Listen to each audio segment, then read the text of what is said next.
علماء اٹھے. اس وقت مسجد کا ایک امام تھا اور شام کا عز الدین القسام رحمۃ اللہ علیہ، مسجد کا امام اٹھا.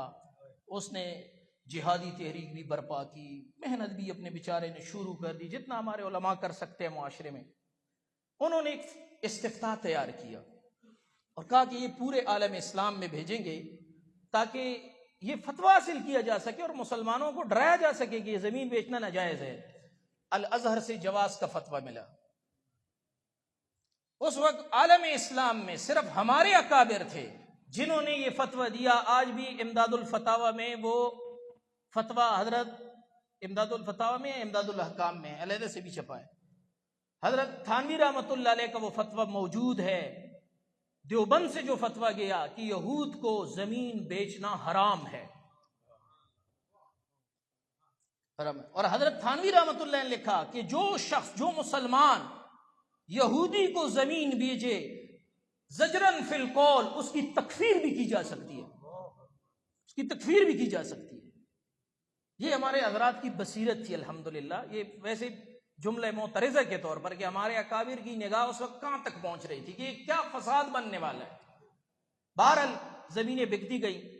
جس وقت اعلان بالفور ہو رہا تھا اس وقت ان کی تعداد 6 یا 7% تھی یہودیوں کی. وہاں جیسے ہی برطانیہ آ گیا اور برطانیہ نے اعلان کیا، اگلے 2 مہینوں میں 2600 سے ان کی تعداد 83,000 پہ پہنچ گئی اور پھر بڑھتی رہی یہاں تک کہ مئی 1948 میں وہ اسرائیلی ریاست کے قیام کا اعلان کر کے برطانیہ درمیان سے نکل گیا اور سارا کچھ جناب ڈال دیا اقوام متحدہ کے اس میں کہ میں اس کے انتداب سے برخاست ہو رہا ہوں، اب یہ جانے اور ان کا کام جانے.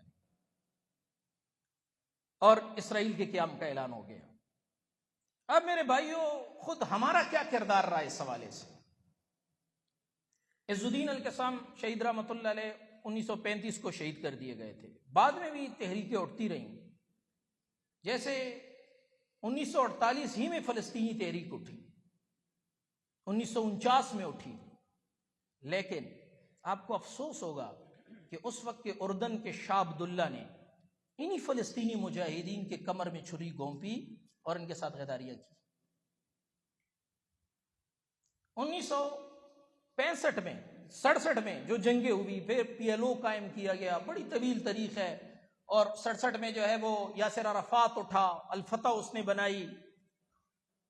اس کے جو ہے اس کو سب سے بڑا خطرہ اس وقت کے اردن کے بادشاہ نے وہ جو ہے اس کو اپنا خطرہ سمجھا اور جناب ان کے خلاف اردن کے اندر آپریشن شروع کر دیا فلسطینیوں کے خلاف، اور ان کو وہاں سے اپنے مراکز تیونس منتقل کرنے پڑے.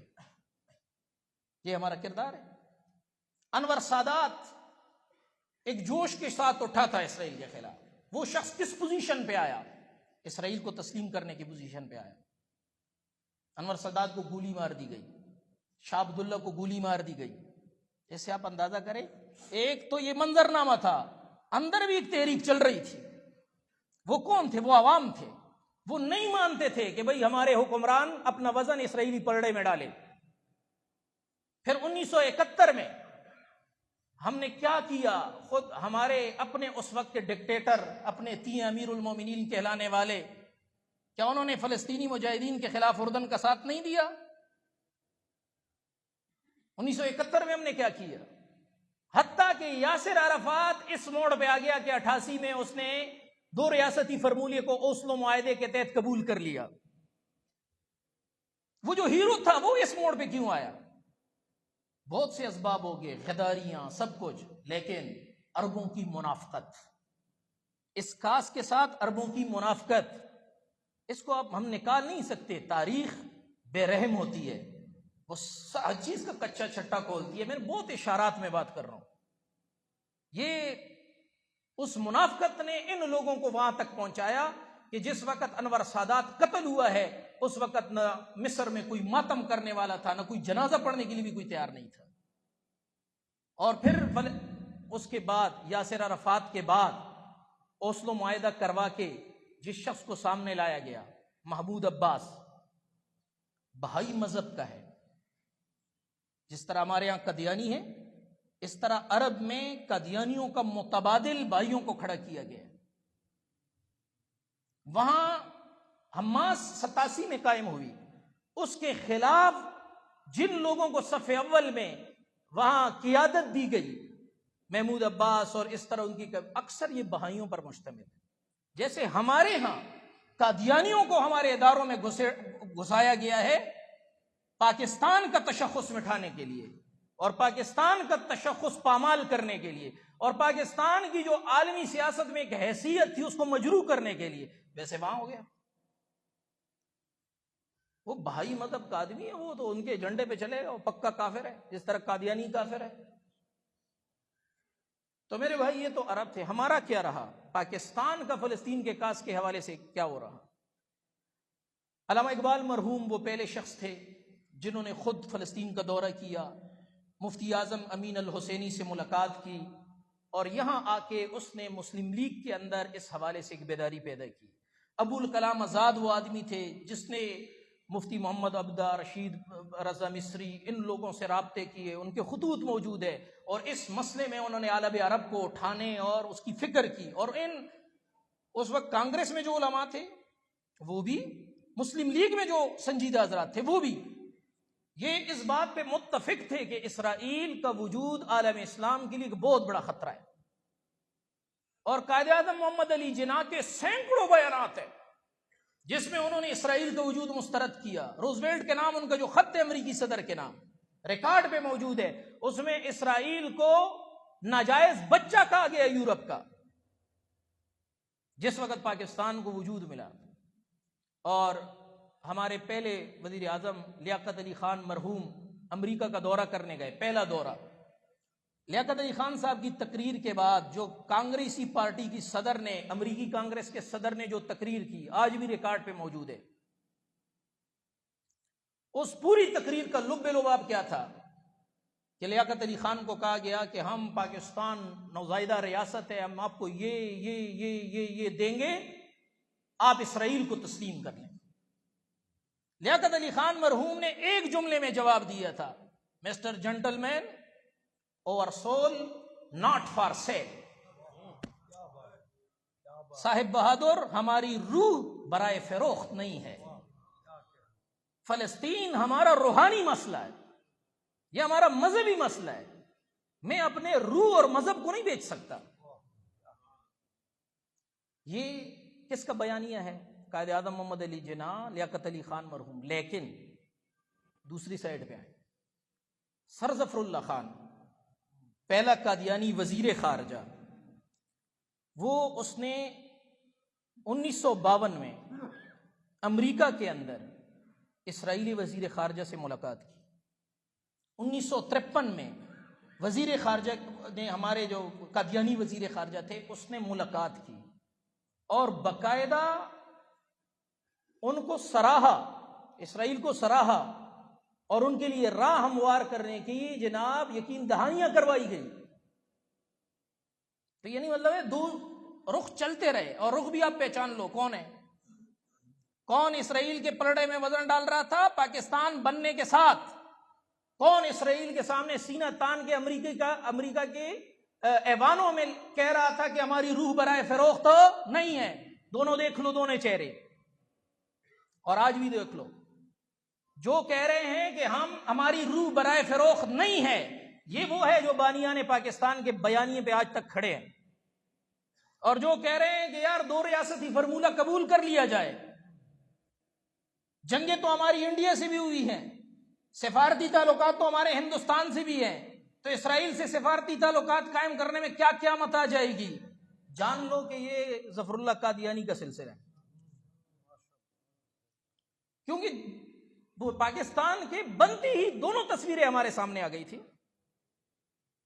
پھر جو جمال عبد الناصر کے خلاف نہر سویس کے معاملے میں اسرائیل نے اقدامات کیے اور جنگیں ہوئی، پاکستان کے ہائی کمیشن میں ایک قادیانی تھا عثمان، اس نے باقاعدہ اسرائیل کو تھپکی لگائی کہ اچھا کیا آپ نے مصر کو ڈنڈا دیا.